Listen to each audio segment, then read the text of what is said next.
lifewalk.com. This is your friend, Brian Jones,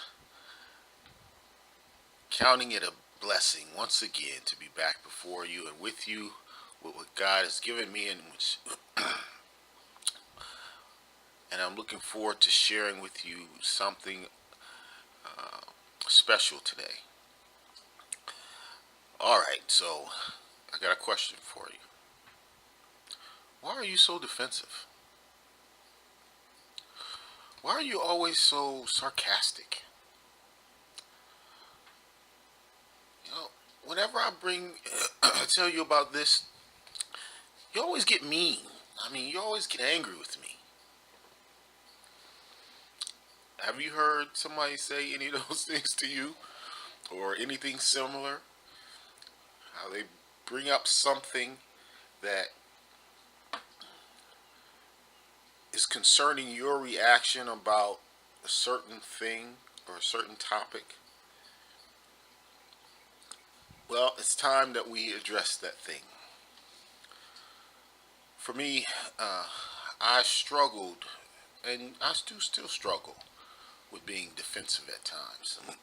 When someone mentions something that I deem sensitive to me. Now, I don't consider myself to be a defensive person in general. At times, and for the most part, for me, I consider myself to be self-reflective. But there are times when someone pushes that button or says that thing in that moment that I do get defensive. It took me a long time to get to a place to acknowledge that I do get defensive. In the past, what would happen is they bring that up, and I would get defensive, and then as time passed, we come back to it, or even in that moment, better yet, we turn the tables on them. We make it their issue, or why, well, you did this, and that's why I did that. We do come up with a lot of excuses, and we become defensive. So the title for today is Offensively Defensive. Because we become offended. We become offensive, meaning we get on the offense and we start to attack when we get into that space of being defensive. We don't become reflective. We begin to attack. So let's look at why, or try to understand why we are defensive. I was reading something some time ago, and it defined, why we get defensive. And the author said that basically we get defensive because we don't like the fact that you are pointing out, or someone is pointing out, something that we already know that is a flaw within ourselves. And she went on to say that we have so many issues of our own. When that person brings that up, it's like piling on. And for me, when I read it, I was like, dang, when I really was honest with myself, that was the exact truth. I did not want to face a flaw in myself. So instead of stepping back and saying, wait a minute, okay, this person is bringing this up to me, and usually when they bring it up to you, it's not the first time it's crossed their mind. So I have to ask myself, okay, do I do this thing that they're bringing up? Why? What is it? Am I acknowledging it? am I stepping back and saying, looking at myself and say, is this true? And 9 times out of 10, in the moment when it comes to particular things, it probably is true. And I'll go as far as say it is true. But you have to accept that. And remember that when someone brings something to you, yes, of course, it's from their perspective. Well, you're speaking to them. We're communicating with them, so they see us from their perspective in the conversation. But see, we don't see it from that same perspective. See, we don't. People used to tell me, Brian, why are you always frowning? From their perspective, this is what they saw. From my perspective, what are you talking about? I'm not frowning. So to say that a person is wrong for their perspective is not acknowledging how someone else might see you, how you don't see your expression, you don't see your reaction. When you get angry at someone, or you just feel a little unnerved, let's put it that way. People can tell that. Now you may not be screaming and just going crazy, but people can see and they hear the change. So that's why when a person says something to us about our reaction, when someone says, Brian, you're getting defensive. Why are you so defensive? Or they're asking me that question. I have to pause and say, you know what? Why am I getting defensive? Why does this bother me that they made this statement or they said this to me? See, that is what our work is. And as we go forward, I'm going to bring up these little things. Why'd you tell that lie? There's no reason for you to tell that lie. Why are you flirting with that person? And you know you shouldn't be doing it. I mean, this is stuff we already know. But we do these things and we act these things. And until we are honest enough to say, all right, let me look at me. Because, if somebody is bringing it to you, it's something for you to address. Now, I hear you. I hear it. I can feel it in my spirit. They always saying stuff like that. Why they bringing their problems to me? They examining my life. They need to examine their own life. Yeah, I hear you. But you know what? This is not about them. Can't be. It's got to be about you first. It's got to be about you as an individual, us as individuals saying, wait a minute. I need to get this beam out of my eye. I need to look at my own life and my own reactions and examine myself and to find the answer why. Because there is an answer to why you get defensive. Something, that subject, or someone referring to you in some type of way bothers you, and you need to understand why that is. And that will help you not be defensive. Because when you can step back and say, let me look at me before I react, think about what they're saying to you. If you're not clear, ask. Well, what do you mean? What exactly do I do to make me come across as defensive to you? And don't brush it off. Because that's what we do. We become offensive. Then we go on the attack. When someone says, Brian, you are defensive. Well, what? You act like you ain't never been defensive. We turn the table. You talking about what I do. You do the very same thing. We do that. instead of keeping the focus on us. If we are honest enough with ourselves to deal with our own issue, that issue of defensiveness, the issue of why don't I want to face this? Why don't I want to look at myself and ask myself the question why that offends me, or why do I have to defend? We have to begin to look at ourselves. We spend too much time, my people,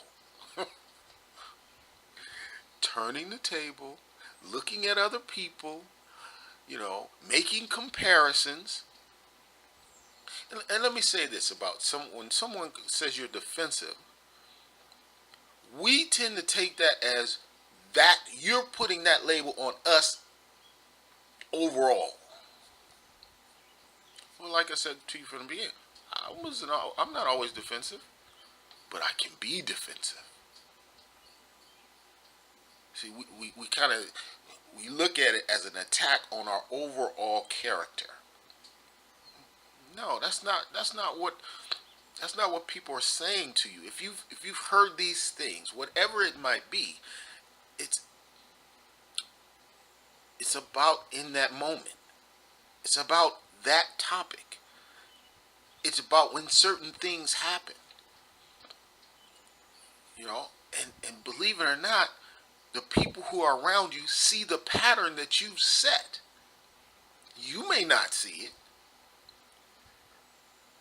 but when you start to think about it and you start to examine it, then you'll see it.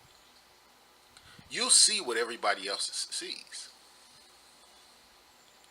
Now that I'm doing these video blogs, I see now how much I frown.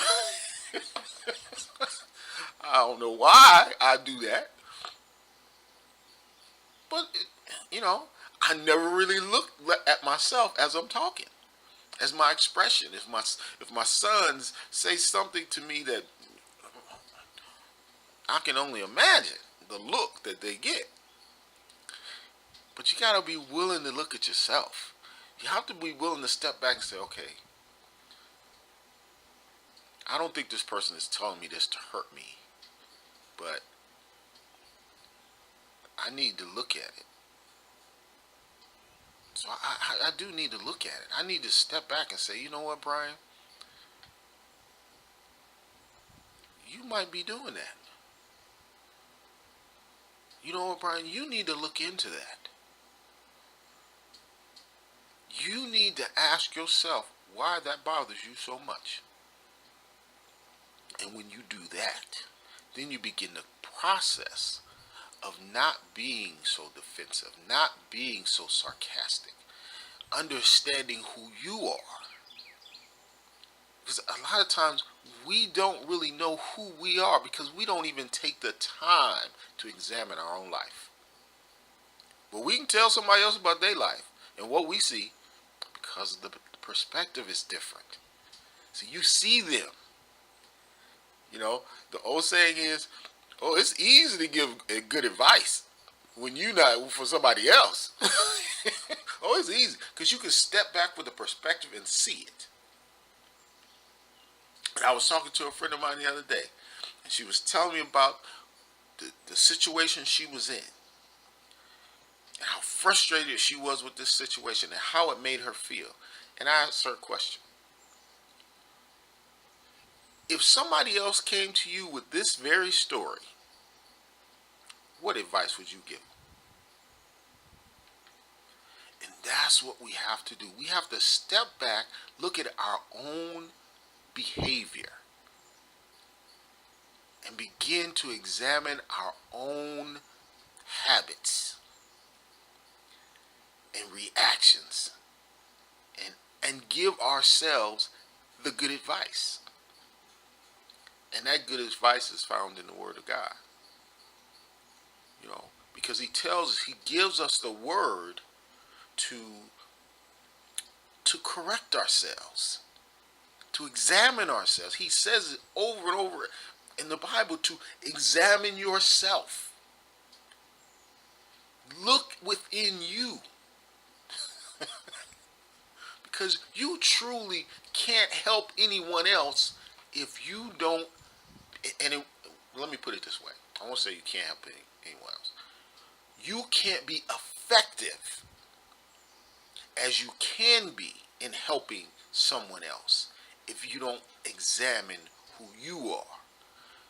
Because what do they say? The best teacher is experience. Well, if someone sees how you live your life and deal with and share your experiences about how you have gone from this place to this place, it's not as effective. I can talk about being defensive, and I'm praying that it's carrying the weight for you, because I know what it feels like. I know after the fact, when I'm thinking about the whole conversation, how bad I feel. And I began to ask, why are you this way? Now, I'm not going to sit up and tell you, okay, I don't get defensive anymore, but I got to catch myself. I have to pause. I have to examine myself. It's a day-to-day struggle, but the whole goal is to acknowledge it first. You cannot get past whatever you're struggling with until you acknowledge it. Call it by its name. And then you begin the process of identifying, okay, where is this coming from? Why is it that I'm feeling this way about this thing? So it's work. It's constant work, day-to-day work. No one of us has got it down like that. Some have got it down more than others, but they had to work to get there. And we don't want to do the work because it's work. Blood, sweat, and tears. But that's like saying I want a paycheck, but I don't want to go to the job. I don't want to put my time in. I work from home. I want to get as much commission as I can. Well, if I don't do what is required to get that, I could talk about it all day. So, step back, examine yourself, understand why you are defensive. Because truly, what I want you to know is that you're worth more to yourself and to everyone around you when you acknowledge your own flaws, when you see the faults in you. If someone calls you defensive, yeah, you know what? You got the best of me that day. Or, you know what? I'm sorry. I got to do better with that. And don't just say it, do it. Do work to do better. You're gonna be fine. This is no judgment. I just want us to begin to look at ourselves as God is telling us. Examine ourselves. Examine ourselves. Don't look at other people. Look at yourself. Because we got enough flaws of ourselves not to judge anybody else.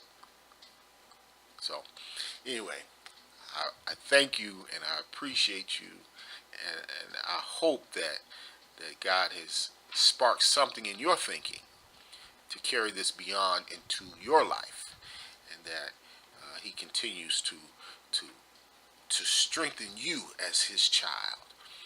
Because this is all about our walk with Him. We're not walking alone, and I'm here as a vessel to help you and to help myself, most of all, build that stronger relationship with Jesus Christ, so that my walk in this life is strong and is acceptable in His sight. So until next time, I love you, and of course, and above all,